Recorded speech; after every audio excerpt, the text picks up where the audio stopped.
One day I was on a flight coming back from Israel. I had been over there for a couple of weeks and I couldn't wait to get back home. I'm on this big plane. The engine started and it was almost time for take. There was a slight commotion on the airplane.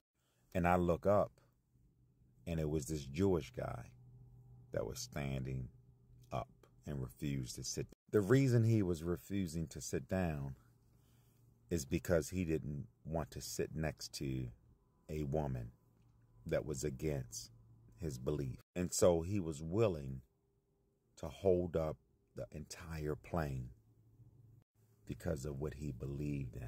That was his standard. He didn't care how people felt. He didn't care how much it interrupted somebody else's day.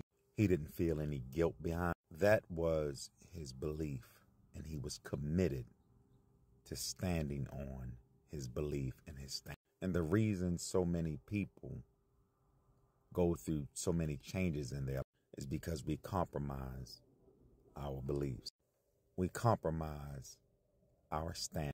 If you know they're not what you want, because it's not about what somebody else feels, because you never want to make somebody comfortable while you remain uncomfortable. Whatever your beliefs are, stand on. Because oftentimes people tend to take us for granted because we allow them to. Oftentimes, a lot of our stress and a lot of our depression is a result of us not standing on our belief.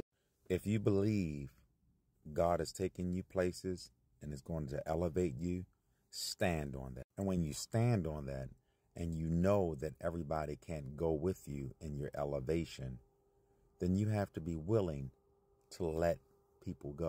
No, it doesn't matter how they feel. It doesn't matter if they try to put a guilt trip on. It doesn't matter if it inconveniences them. This is your belief. See, the thing is that you want to, once God gives you the blessing, you want to be able to keep the blessing and enjoy the blessing. So again, this man was willing to hold the whole plane up because he didn't want to sit next to a woman. And that was his belief. My question is, what do you believe so strongly in?